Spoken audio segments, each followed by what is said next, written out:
Welcome to What's Now. I'm your host, Christine Napier. This is a show where we talk with experts all across the country about things that you need to know about in real time. On this show, we're going to mostly focus on business and health. Up first, though, Airbnb has been a great place for people to find ways to earn money during this tough pandemic, especially women. So what do we need to know about women hosts and Airbnb? We have that information for you right now. The pandemic has forced thousands of women out of the workforce, and in order to face the economic burdens that have fallen on their shoulders, many have become Airbnb hosts. Airbnb estimates that over 2 million of their 4 million hosts globally are women. So how are women hosts powering Airbnb during the pandemic? Joining us now to discuss is the Regional Communications Lead for Latin America at Airbnb, Stephanie Ruiz. Thank you so much for being here, Stephanie. No, thank you for having me today. What has been the collective financial benefit for women from hosting on Airbnb during the pandemic?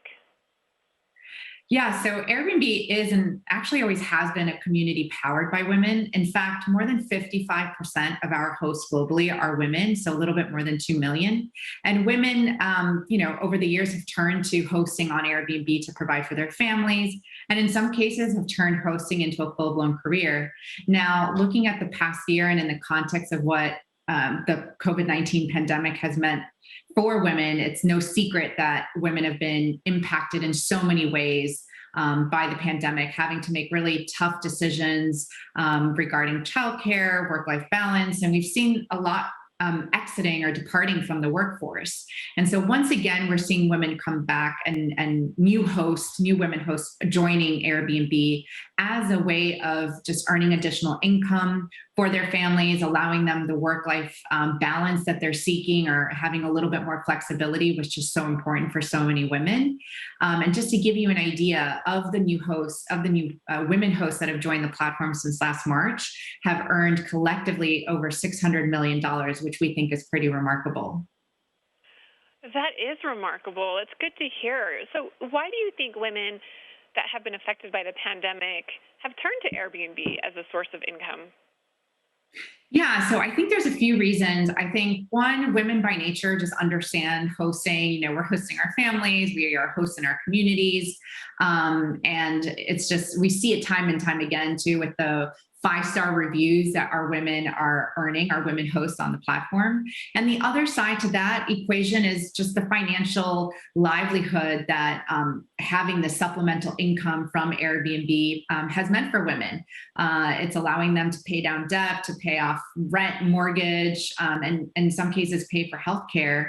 And just to give you an idea, in the US, a typical host that started hosting during the pandemic this past year earned around $3,900, which is a little bit more than double, what one might expect from a stimulus check to date. We are all looking forward to post-pandemic travel. What sort of travel trends do you expect to see, and are you seeing already? Yeah, so it's obviously hard to look way into the future and say what a post-pandemic world will look like. But one thing's for certain, people miss travel. It's definitely the thing that my family misses the most. And we're seeing this pent-up travel, this pent-up demand for travel. At the same time, we know that travel is changing. No longer we really focus on like the bucket list city or the selfie in front of a cool statue. It's much more about where can I go to reconnect with my family, reconnect with friends that I haven't seen in so long, have a memorable travel experience, maybe get out on a road trip and go to a rural destination. And that's the type of travel experience that Airbnb is affording or is offering through our incredible hosts. All of that to say that if you are interested in hosting, now is an incredible time to look into it because of this pent-up travel demand that we're seeing. So it's a great opportunity to leverage. And if someone wants more information and maybe wants to think about doing this for themselves and becoming a host, where should they go? Yeah, so if you're interested in learning more about how to become a host, go to airbnb.com/host, and we have great information there for you. Thank you so much, Stephanie Ruiz, for joining us today here on Park City Television and sharing this important information about women and Airbnb. No, thank you so much for having me, and have a wonderful weekend.